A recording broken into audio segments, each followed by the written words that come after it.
Se os bolsonaristas esperavam alguma reação contundente de Donald Trump a essa prisão de Jair Bolsonaro que aconteceu neste sábado, coitados deles. Trump, ao ficar sabendo, me perdoem a expressão, mas ele literalmente cagou para essa prisão de Jair Bolsonaro. Ele foi questionado por alguns jornalistas durante coletiva de imprensa e apenas disse: "É sério? Não sabia. Quando foi isso?" Ah, que pena. Jogando um balde de água fria na cabeça dos bolsonaristas que já estavam dizendo que Donald Trump iria invadir o Brasil para salvar Jair Bolsonaro. A reação dele foi bem ao contrário do que os gados esperavam. Olha só o trecho da coletiva de imprensa, o momento em que ele foi questionado pelos jornalistas sobre a prisão de Jair Bolsonaro. What? Any comment about the former Brazilian president being arrested today? No, I don't know anything about it. Are you willing? Mr. President, are you willing? I didn't hear. Is that what happened? Yes, there's a Mr. That's too bad. That's too bad. É isso, ele disse, isso é uma pena e nada mais. Só isso mesmo, é uma pena fazer o quê?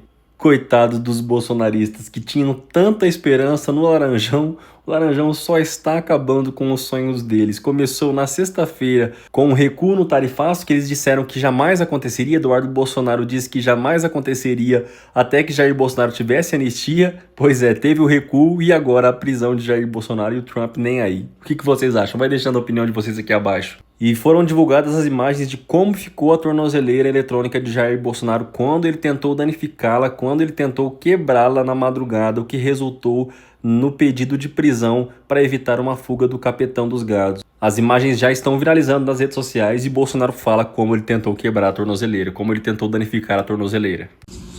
Você usou alguma coisa para queimar isso aqui? Eu tinha ferro quente aí. Ferro quente? Curiosidade. Que ferro foi? Ferro de passar? Não, ferro de solda. Ferro de solda, aquele que tem uma ponta? Tá certo. O senhor tentou puxar a pulseira também? Não. Não? Não rompi a pulseira, não. Fica tranquilo. O próprio capetão deixando claro que a narrativa dos gados não vai dar certo, porque ele confessou que tentou danificar com ferro quente, tentou com ferro quente ali tirar a tornozeleira eletrônica, quebrá-la ali no mínimo, né? O que resultou na quebra da cautelar e determinando a prisão de Jair Bolsonaro para evitar fuga do Brasil, assim como aconteceu com o Ramagem, que está foragido do Brasil nesse momento. E eu queria que vocês dessem uma olhada nesse vídeo do Janones, que tirou o sarro, debochou da cara de Nicolas Ferreira, que dizia que o Brasil iria parar se Jair Bolsonaro fosse preso. Olha só. Prendam Bolsonaro e vejam o Brasil parar.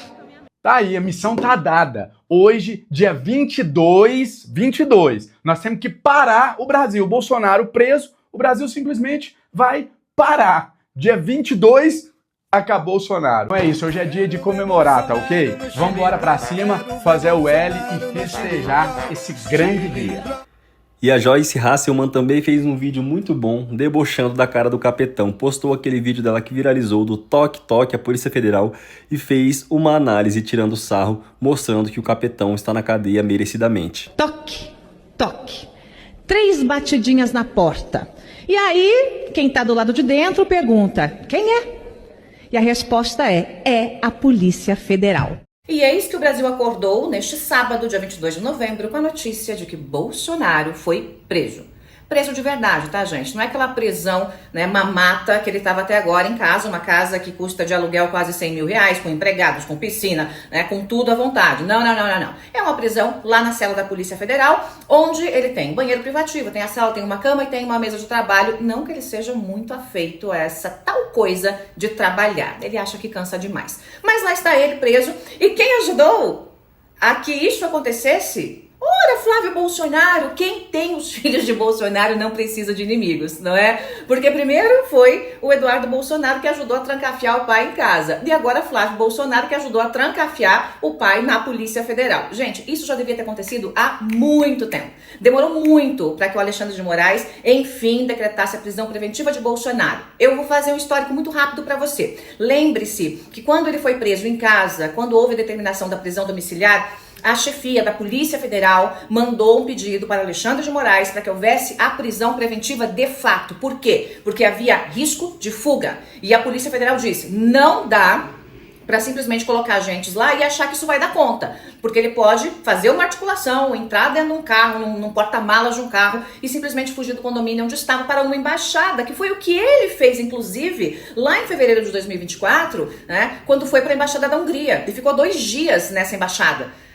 Por que ele ficou ali? Porque estava com medo de ser preso. E aí, o Alexandre de Moraes, que não dorme no ponto e parece que não estava dormindo, né, ontem, recebeu de madrugada a notícia de que Bolsonaro tentou violar a tornozeleira eletrônica. Por que será que ele faria isso numa madrugada? Hein, gente? É só juntar Lé com Cré. Obviamente, ele tentaria um asilo numa embaixada, seja dos Estados Unidos ou outra embaixada. A gente sabe que esse povo mais da extrema-direita, eu sempre digo, eu sou direita, não extrema. Eles têm ali uma parceria, como tem a extrema-esquerda, né? E, obviamente, se ele chegasse numa embaixada dessas, ele teria ali o acolhimento nessa embaixada, e embaixada é território internacional, as leis do Brasil não valem para uma embaixada. Então, vendo que havia toda essa articulação de fuga, vendo que o Flávio Bolsonaro estava organizando uma vigília para fazer tumulto no condomínio, e enquanto esse tumulto estava acontecendo, o Bolsonaro tentar uma fuga, o Alexandre de Moraes, que bobo não é, colocou o Bolsonaro atrás das grades, como eu já tinha dito lá atrás, dentro de uma cela da Polícia Federal. Gente, desde 2009,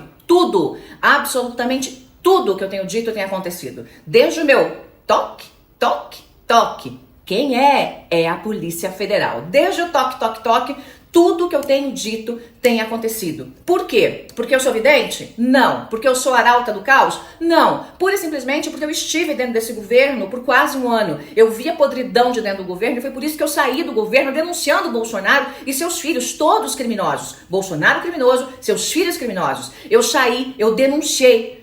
Eu mostrei que aquilo lá era uma farsa. Eu disse mais de uma vez que desde 2019 já havia um flerte com o golpe de Estado, um rascunho para chamar o artigo 142. Primeiro por conta do Congresso. E aí o Supremo deu, eu mesma denunciei para o presidente do Supremo, o Supremo deu uma acalmada nas coisas e sempre havia esse flerte com o golpe. E o que era feito dentro do governo, o que o Bolsonaro é capaz de fazer, capaz de monitorar pessoas, planejar a morte de pessoas, capaz de mandar agredir pessoas, como aconteceu comigo, que fui agredida a mando do chefe do Poder Executivo. Ah, Joyce, mas por que você não falou isso antes? Bom, gente, eu tenho vida, tenho filhos, né? Então, eles são capazes de qualquer coisa. E eu tenho denunciado isso. E quantas vezes fui agredida verbalmente nas minhas redes, às vezes até mesmo na rua, né? Ali em 2020, 2021, até 2022, né? A gente me agredindo. E depois as coisas começaram a acontecer e aí as pessoas começaram a dizer, opa, peraí, que a Joyce tinha razão, ela tinha razão aqui, ela tinha razão ali, ela tinha razão acolá. E quantas pessoas me mandam e-mails e mensagens pedindo desculpa, perdão por ter me atacado? Isso já passou. Os ataques eu deixei para trás. Agora a justiça precisa ser feita. E a justiça só será feita com a condenação em definitivo de Bolsonaro, que deve acontecer o mais rápido possível, afinal de contas ele está numa preventiva e obviamente as coisas devem se acelerar para que a pena de mais de 27 anos de prisão seja aplicada a este bandido criminoso que atentou contra a democracia, que planejou mortes de pessoas, que mandou grampear e seguir autoridades como fez comigo e com ministros do Supremo e com o presidente da Câmara, à época, Rodrigo Maia. Esse bandido que não tem limites, esse bandido que já não tinha limites, mas que com o poder enlouqueceu completamente. Esse é o Bolsonaro, um homem que enlouqueceu completamente com o poder. E é perigoso, precisa estar trancafiado atrás das grades. O próximo, anote aí, é Eduardo Bolsonaro. O Flávio é mais safo, ele é mais malandro, ele é mais inteligente, é vagabundo também, não vale nada, sem vergonha, pai de rachadinha, mas é safo. Então o Bolsonaro conseguiu ali calar o Moro na época, conseguiu, né, no tapetão salvar o Flávio Bolsonaro da tal das rachadinhas, mas o Eduardo vem aí pra fazer companhia. Quem sabe na papuda. Como diria Bolsonaro, a papuda te espera. Não é isso, Bolsonaro? Não era você que debochava tanto das pessoas que estavam indo pra prisão? Afinal de contas, né, vagabundo bom é vagabundo morto, né, assim que você dizia? Mas fica tranquilo que você vai viver muito, você vai estar protegido. O próprio Alexandre de Moraes vai cuidar disso. Você vai viver muito para você pagar a sua pena.